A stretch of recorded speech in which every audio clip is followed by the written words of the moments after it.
아침은 언제나 같았다. 새벽 공기가 아직 차가운 시간. 나는 늘 같은 자리에서 서 있었다. 아파트 정문의 경비 초소, 그 작은 공간이 나의 하루를 시작하는 곳이었다. 사람들은 오고 갔지만 나를 인식하는 이는 거의 없었다. 나는 단지 그들의 눈에 보이지 않는 존재였다. 아파트 입주민들은 바쁘게 출근길을 나섰고 나는 그들의 일상이 아무 문제 없이 돌아가도록 묵묵히 자리를 지켰다. 하지만 가끔은 이런 생각이 들었다. 내가 사라진다면 과연 누가 내 빈자리를 느낄까? 사실 나는 한 번도 그 대답을 듣지 못했다. 아니, 굳이 듣고 싶지도 않았다. 사람들은 너무 쉽게 무시하고 너무 쉽게 잊어버린다. 나는 몇 년간 이곳을 지켰지만 나의 존재를 기억하는 이는 몇 명이나 될까? 그들에게 나는 단순한 벽이었고 그저 배경이었다. 그러던 어느 날 모든 것이 변했다. 내가 그 자리에서 사라졌을 때도 사람들은 처음에는 별다른 반응을 보이지 않았다. 아, 경비 아저씨가 그만뒀나 보군. 그렇게 생각했을 것이다. 하지만 내가 떠난 후 몇 개월이 지나자 하나둘씩 이상한 소문이 돌기 시작했다. 그 경비원 그냥 떠난 게 아니었대. 사람들은 그제야 나에 대해 궁금해하기 시작했다. 하지만 이미 너무 늦었다. 나는 단순히 사라진 것이 아니라 완전히 다른 모습으로 다시 돌아오기 위해 떠났던 것이다. 그날 아파트 입구에 검은색 고급 승용차 한 대가 멈춰섰다. 차에서 내린 이는 누구도 예상하지 못한 사람이었다. 저 사람이 설마?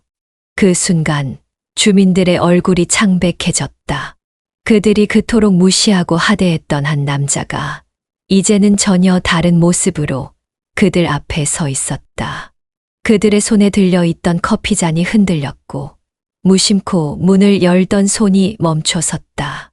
나는 그들의 반응을 천천히 바라보았다. 그리고 아무 말 없이 미소 지었다. 사람들은 그제야 깨달았다. 그가 단순한 경비원이 아니었다는 사실을. 그리고 이제 그의 이야기가 시작될 것임을. 나는 김영철, 72세. 사람들은 나를 그저 평범한 경비원이라 불렀지만 사실 그보다 더 많은 이야기가 있었다. 그러나 아무도 그것을 알려고 하지 않았다. 내가 이곳에서 일하기 시작한 것은 단순한 생계를 위한 것이 아니었다. 나는 내 삶을 돌아보고 싶었고 내 과거를 마주할 준비가 되어 있었다. 하지만 이 아파트에서의 시간은 내 예상보다 훨씬 고된 것이었다. 이곳은 서울에서도 손꼽히는 고급 아파트였다. 높은 담장, 깔끔한 정원, 그리고 세련된 로비. 하지만 겉모습과는 달리 내부에는 차가운 공기가 흐르고 있었다. 주민들은 바쁘고 예민했으며 대부분 경비원 같은 사람들은 신경 쓰지 않았다. 그들에게 나는 단순한 배경이었다. 입주민들은 저마다의 삶을 살고 있었다. 강민수 48세, 아파트 입주민 대표이자 이곳의 실질적인 권력자. 그는 언제나 경비원들을 하대했다. 말끝마다 당신들 같은 사람들이 해야 할 일이라며 나를 비롯한 경비원들을 부리듯 대했다. 그에게 나는 사람도 아니었다. 그러나 모든 사람이 그런 것은 아니었다. 이선영 45세, 그녀는 몇 안 되는 따뜻한 입주민이었다. 아침마다 나에게 인사를 건네고 추운 날이면 커피 한 잔을 건넸다. 고생 많으세요. 그 짧은 한마디가 나를 버티게 했다. 이 아파트에는 수많은 주민이 있었지만 경비원인 내게 말을 거는 사람은 극히 드물었다. 하지만 그들의 태도만큼은 늘 느낄 수 있었다. 무시, 경멸, 때로는 짜증. 이곳에서의 삶은 하루하루가 고통이었다. 경비 초소는 내 하루의 시작이자 끝이었다. 좁은 공간, 허름한 책상, 그리고 낡은 의자. 이 작은 공간에서 나는 수많은 밤을 보냈다. 출근길 바쁜 발걸음, 늦은 밤 귀가하는 취객, 그리고 한밤중에 울리는 경보음. 모든 것이 반복되었다. 그러나 아무도 나를 기억하지 않았다. 그들에게 나는 그저 교체 가능한 존재였다. 그렇게 시간이 흘러갔다. 하지만 나는 단순한 경비원이 아니었다. 그들은 몰랐다. 내가 이곳에 온 이유를, 그리고 내가 떠났을 때 어떤 일이 벌어질지를. 시간은 흘렀고 아파트의 일상은 변함없이 반복되었다. 나는 묵묵히 내 자리에서 아파트의 하루를 지켜보았다. 하지만 변하지 않는 것은 주민들의 태도뿐만이 아니었다. 경비원으로서의 내 삶도 점점 더 어려워지고 있었다. 어느 날부터인가 관리사무소의 분위기가 심상치 않았다.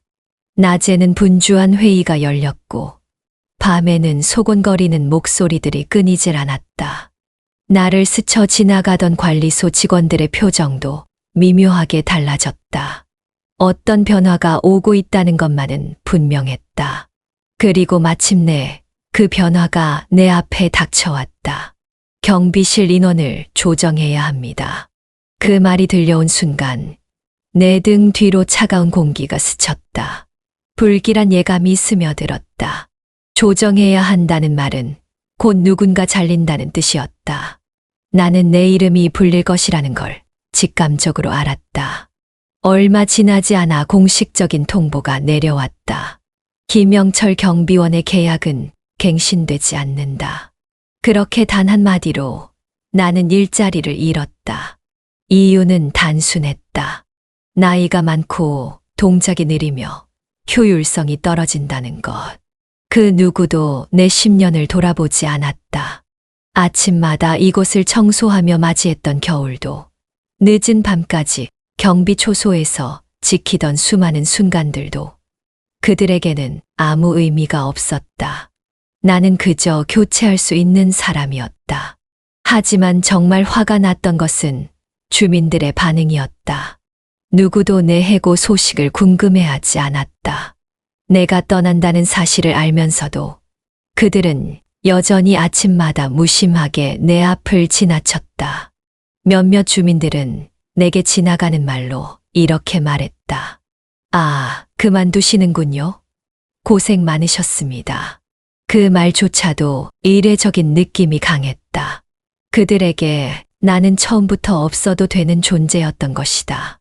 퇴근길, 나는 마지막으로 아파트 정문을 바라보았다.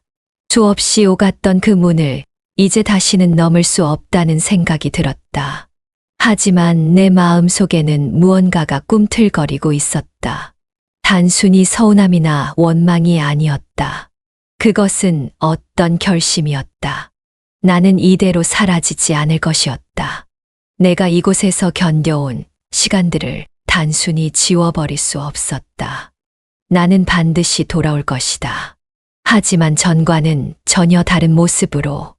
나는 떠났지만 내 마음은 여전히 그 아파트에 머물러 있었다. 나를 잊은 사람들, 무심하게 지나쳤던 그 얼굴들, 내가 사라져도 아무렇지 않게 돌아가는 그곳. 나는 그들에게 잊힌 사람이 되어버렸다. 하지만 그게 끝이 아니었다. 나는 다시 돌아갈 것이었다. 그러나 이번에는 전과는 다른 모습으로. 몇 달 후, 나는 그곳으로 돌아갔다. 그러나 경비원의 복장이 아니라 완전히 다른 모습으로 말이다. 아파트 입구에 고급 승용차 한 대가 천천히 멈춰 섰다. 검은색 차량에서 내린 사람을 보고 주민들은 눈을 동그랗게 떴다. 바로 나였다. 그러나 이제 나는 그들의 경비원이 아니었다. 입주민 대표 강민수는 내 얼굴을 보는 순간 순간적으로 굳어졌다. 나를 무시하고 함부로 대했던 그가 이제는 내 눈치를 보기 시작했다. 그는 겉으로는 태연한 척했지만 눈빛에는 당혹스러움이 가득했다. 나는 아파트 관리사무소로 향했다. 거기서 기다리고 있던 사람들은 긴장한 얼굴로 나를 바라보았다. 그들은 아직 내가 왜 이곳에 돌아왔는지 몰랐다. 하지만 곧 알게 될 것이었다. 이 아파트, 이제 제 소유입니다. 순간 관리사무소는 조용해졌다. 아무도 말을 하지 못했다. 나를 무시했던 사람들, 나를 교체 가능한 존재로 여겼던 그들이 이제 나의 결정을 기다리고 있었다. 나는 그들을 바라보며 속으로 생각했다. 이제야 모든 것이 제자리로 돌아왔다. 나는 곧바로 아파트 운영 방침을 변경했다. 가장 먼저 한 일은 나와 같은 처지에 놓인 경비원들의 근무 환경을 개선하는 것이었다. 부당한 대우를 받는 사람은 없어야 했다. 나는 내가 경험했던 아픔을 다른 이들이 겪게 하고 싶지 않았다. 입주민들의 반응은 둘로 갈렸다. 나를 환영하는 이들도 있었지만 당황하는 사람들도 있었다. 그들은 예전처럼 나를 대할 수 없었다. 이제 내가 아파트의 주인이었으니까. 그리고 나는 그런 그들의 변화를 지켜보며 천천히 미소를 지었다. 그들이 무시했던 사람은 더 이상 존재하지 않았다. 나는 이제 내 자리를 찾았다. 그리고 그들에게도 한 가지를 깨닫게 해주고 싶었다. 사람을 겉모습만 보고 판단해서는 안 된다는 것을. 나는 그들이 했던 말과 행동을 하나하나 기억하고 있었다. 그들은 경비원이었던 나를 함부로 대했고 한낱 없어도 되는 존재로 취급했다. 하지만 이제 상황이 달라졌다. 나는 이제 이 아파트의 소유주였다. 그들이 무시했던 경비원은 더 이상 존재하지 않았다. 나는 그들의 태도가 어떻게 바뀌는지 지켜볼 준비가 되어 있었다. 며칠이 지나자 관리사무소에서 서둘러 새로운 회의를 열었다. 주민 대표 강민수는 한층 조심스러운 태도로 나를 대했다.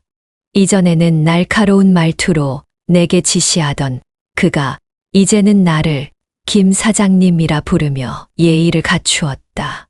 참으로 아이러니한 순간이었다. 나는 그들의 태세 전환이 어이없기도 했지만 마음 한편으로는 씁쓸했다. 사람은 결국 힘과 권력을 따라 움직이는 법이었다. 나는 조용히 운영 방침을 바꾸었다. 우선 경비원들의 근무 환경을 대폭 개선했다. 더 이상 불합리한 대우를 받으며 묵묵히 견딜 필요가 없도록 했다. 휴게 시간과 급여를 올리고 입주민들에게 경비원들에 대한 존중을 요구하는 공지를 내걸었다. 그리고 가장 중요한 조치. 경비원들에게 함부로 대하는 입주민들에게는 관리비, 가산 제도를 도입했다. 이 조치를 들은 입주민들은 당황했다. 그들은 관리비를 인상하는 것에 민감했다. 일부는 당장 항의하려 했지만 나는 단호했다. 사람 대 사람으로서 최소한의 예의를 지키십시오. 그렇지 않다면 불이익이 따를 것입니다. 결국 주민들은 내 말을 따를 수밖에 없었다. 시간이 지나면서 그들의 태도가 서서히 변해갔다. 경비원들에게 함부로 대하던 몇몇 주민들이 먼저 인사를 하기 시작했다. 경비원이 단순히 자신들의 편의를 위한 존재가 아니라 이 공동체의 중요한 일원이라는 것을 깨닫기 시작한 것이었다. 그러던 어느 날 강민수가 조용히 내게 다가왔다. 김 사장님, 지난 일은 정말 죄송합니다. 나는 그의 눈빛을 바라보았다. 그동안 그가 보여준 태도는 단순한 후회였을까? 아니면 그저 자신에게 불리한 상황을 모면하려는 술수였을까? 나는 아무 말 없이 가만히 서 있었다. 그리고 조용히 말했다. 사람을 쉽게 판단하지 마십시오. 강민수는 내 말을 듣고 고개를 숙였다. 나는 더 이상 과거를 붙잡지 않기로 했다. 하지만 내가 그들에게 보여주고 싶었던 것은 단 하나였다. 세상은 변하고 무시했던 사람은 언젠가 다시 돌아온다는 것을. 나는 조용히 아파트 단지를 걸었다. 이제는 더 이상 경비원의 유니폼을 입지 않았지만 이곳의 골목길과 계단, 그리고 출입구의 냄새까지도 여전히 내 몸에 익숙하게 남아 있었다. 한때 나를 하찮게 여기고 무시했던 사람들, 나를 부르지도 않고 손짓으로 명령하듯 대하던 주민들의 얼굴이 하나둘 떠올랐다. 하지만 나는 그들에게 분노하지 않았다. 오히려 고맙다고 생각했다. 그들의 행동이 있었기에 나는 더 강해졌고, 지금 이 자리에 설 수 있었으니까. 나는 이곳을 떠날 때보다 더 당당한 모습으로 다시 돌아왔다. 그리고 많은 것을 바꾸었다. 경비원의 근무 환경을 개선했고, 그들의 존엄을 지킬 수 있도록 새로운 제도를 도입했다. 주민들은 처음에는 반발했지만 시간이 지나면서 점차 적응해 갔다. 이제는 경비원에게 고맙다는 말을 건네는 사람들도 보였다. 한때 당연하다고 여겼던 것들이 이제는 감사의 표현으로 바뀌는 순간이었다. 강민수는 여전히 이곳에서 살고 있었다. 하지만 이제는 나를 대하는 태도가 완전히 달라졌다. 그는 나를 볼 때마다 조용히 고개를 숙였다. 사과를 했던 날 이후 그는 예전처럼 거만한 태도를 보이지 않았다. 아마도 그는 내가 경비원이었던 시절의 자신을 후회하고 있을 것이다. 그러나 나는 그를 용서했다. 사람은 누구나 실수를 하고 때로는 뒤늦게 깨닫기 마련이다. 중요한 것은 그 깨달음이 얼마나 진심이냐는 것이었다. 나는 이곳을 떠나기로 결심했다. 내가 해야 할 일은 다 마쳤고 이제 새로운 길을 갈 때였다. 하지만 이곳을 떠난다고 해서 내 시간이 헛된 것이 되지는 않았다. 나는 이곳에서 많은 것을 배우고 깨달았으며 변화시켰다. 그리고 그것은 단순한 아파트 한 곳의 변화가 아니라 내 삶을 바꾼 변화이기도 했다. 나는 마지막으로 아파트 입구를 바라보았다. 몇몇 경비원들이 내게 다가와 조용히 인사를 했다. 그들의 눈빛에는 존경이 담겨 있었다. 그리고 나는 미소를 지으며 그들에게 고개를 끄덕였다. 나의 시간은 끝났지만 그들의 시간은 계속될 것이었다. 그리고 나는 확신했다. 이제 이곳은 더 이상 예전과 같은 곳이 아닐 것이라고. 나는 천천히 발걸음을 옮겼다. 한 걸음, 한 걸음. 이제는 내게 또 다른 길이 펼쳐지고 있었다. 그리고 나는 그 길을 걸어갈 준비가 되어 있었다. 삶은 언제나 예상치 못한 방향으로 흘러간다. 하지만 중요한 것은 그 속에서도 나 자신을 잃지 않고 끝까지 나아가는 것이다. 그리고 때로는 무시받고 외면당했던 순간이 가장 큰 변화를 만들어내는 계기가 되기도 한다. 나는 그렇게 새로운 길을 향해 걸어 나갔다. 그리고 문득 깨달았다. 진정한 변화는 환경이 아니라 스스로가 만들어가는 것이라는 사실을.